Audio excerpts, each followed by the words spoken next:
They gave Mom a $900 espresso machine with a milk frother. Dad got a $1,200 titanium watch. And when it was my turn, my sister looked at me and laughed. "We've actually decided," she said, sipping her almond milk latte, "that you don't deserve anything this year. Family's already done enough for you, Jace." Then Mom chimed in, "This year our gift to you is nothing." Dad smiled like it was wisdom. Like their silence was a form of discipline. I just sat there holding a wrapped gift in my lap. One I'd bought for them, handmade cards, framed photos, and gift cards I'd scraped together working 2 jobs. One I clearly wouldn't be giving anymore. I looked around the room. Marble countertops. Designer chairs. My sister's new Tesla parked outside, the same one Dad co-signed for. I smiled and reached into my coat. "Actually," I said, "I brought you something." I handed Mom a white envelope. Dad took it, opening it slowly like it was another coupon for scented candles. But the moment he saw what was inside, his expression shifted. Mom leaned over. "Read the page." Her face went pale. Then she whispered, "What is this?" I leaned back. "Everything you thought I'd never notice." My sister leaned forward like she thought it was a prank. "Is this a list?" she asked. Dad's voice dropped. "Where did you get this?" "It's a printout," I said calmly, "of every withdrawal you made from the account Grandma left me. You remember that trust fund? The one you said got frozen by the bank?" Mom flinched. Dad didn't speak. I continued. "It wasn't frozen. You just rerouted the statements to your email. For 10 years. The room went quiet.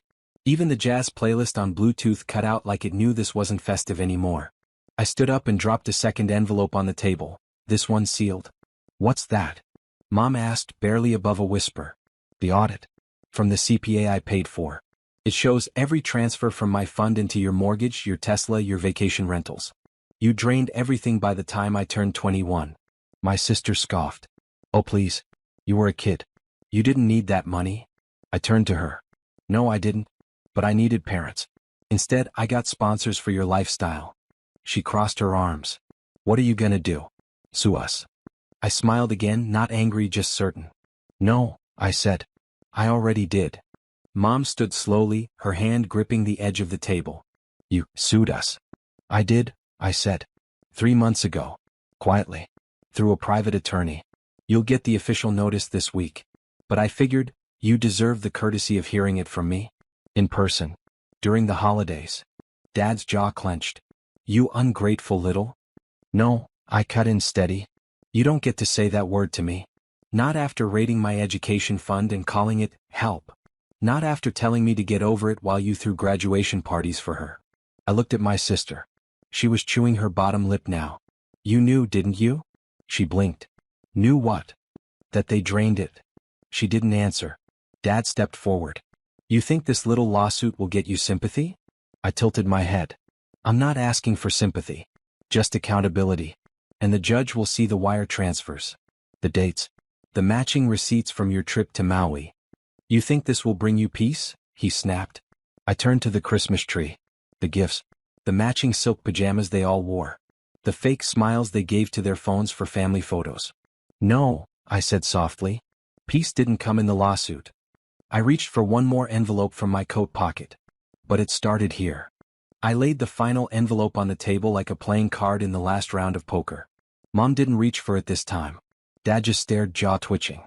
"This one," I said, "isn't legal. It's personal." Inside was a single sheet of paper. A photo of me at 18 standing outside my high school in a second-hand suit, holding my acceptance letter to Northwestern. My smile was real in that picture. Hopeful. Bright. The kind you only have before life knocks it out of you. "They never mailed the deposit," I said. "Said it was too expensive. Said I could go to community college and transfer later. I didn't realize until this year they paid off your kitchen remodel that same month." My voice didn't shake. I'd rehearsed this moment too many times. Dad looked at the photo. Then at me. "You're acting like this was some conspiracy." "No," I said. "I'm acting like someone who finally connected the dots. You didn't forget me. You chose her. You used what was meant for my future to fund hers." My sister opened her mouth, but I stopped her. "I'm not here to fight," I said. "I'm here to end it." Mom finally spoke. "What does that mean?" I picked up my coat. "It means this is the last family holiday I'll ever attend." Then I walked out. But I wasn't done. Not yet. The cold air slapped my face as I stepped outside, but it felt better than the heat in that room. That wasn't a home, it was a performance. And I had finally walked off their stage. Back at my apartment, I lit a cheap candle on the kitchen counter and sat down with the silence. It didn't feel empty. It felt earned. For years I'd watched them celebrate everything but me. My sister's promotions. Her engagement, that somehow never turned into a wedding. Her dog's birthday. They always had cake for her. When I graduated with honors, they mailed a card. That night I opened my laptop and finalized the last piece of it. A letter to my grandmother's estate lawyer.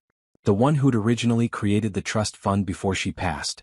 He had no idea it had been drained. But with the documents I'd gathered, that was about to change. By morning I got a response. Formal. Grateful. The firm had opened an internal investigation.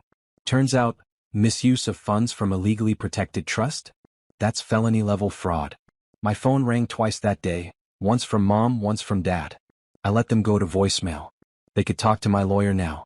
Because for the first time in my life I wasn't the burden. I was the storm. And the eye of it was just getting started. By New Year's Eve the calls had shifted tone. First denial. Then desperation. Voicemails from Mom sobbing, saying this wasn't what Grandma would have wanted. Dad sent one of those guilt text essays, accusing me of destroying the family over a few dollars. It wasn't a few dollars. It was $86,000, gone. Money meant for school, for housing, for a future they never intended me to have. The estate lawyer kept me updated. After reviewing the forensic accounting, they filed a formal report. Charges were being considered. But the legal path wasn't the only one I was on. I posted the trust story anonymously on a legal advice forum. It blew up. Thousands of comments. Then a podcast reached out. Can we tell your story? I agreed under one condition, names withheld. The episode went viral. And the timing? Couldn't have been better. Because my sister had just announced her new influencer series, The Grateful Life, a cringy, pastel-filtered brand about privilege and wellness. Her launch post was flooded with screenshots of the podcast title. When Family Steals Your Future, a silent inheritance heist. She tried to go private. Didn't work. People dug. Connected dots. It got loud. And for once I didn't have to say a word. Because the silence I'd lived with for years, it finally started speaking for itself. 3 weeks after the podcast exploded, I got an email from a reporter at a local paper. She wasn't looking for drama. She was investigating trust fund fraud and had traced a handful of similar cases to, guess who? The same estate lawyer my parents had originally hired. He'd looked the other way. I gave her what she needed: timelines, documents, statements. And when the article dropped, it wasn't just my story. It was 5 other young adults whose families had done the same. Siphoned away futures under the illusion of parental management. The article didn't name my family directly. But our town isn't that big. The backlash hit harder than I ever planned. Mom resigned from her nonprofit board. Dad's firm encouraged early retirement. My sister posted a tearful video blaming cancel culture and claimed she was being bullied, but people weren't buying it anymore. I didn't gloat. I didn't post. I just watched. Because this wasn't revenge.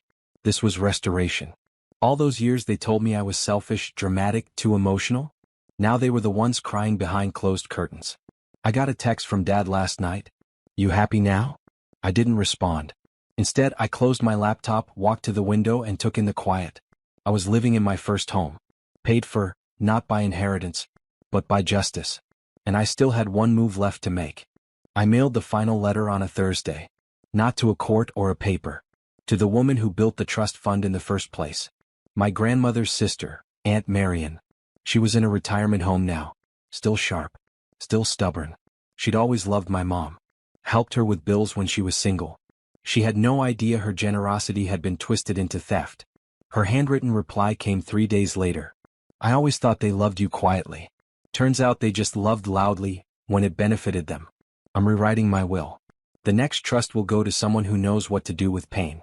You. I folded the letter and sat in silence. It wasn't about the money. It was the recognition. That I wasn't crazy. That I wasn't selfish.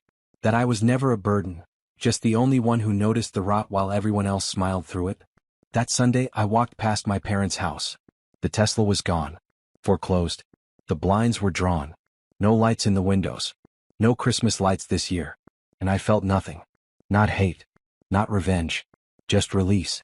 because I didn't come from them anymore. I came through them. And now I was free.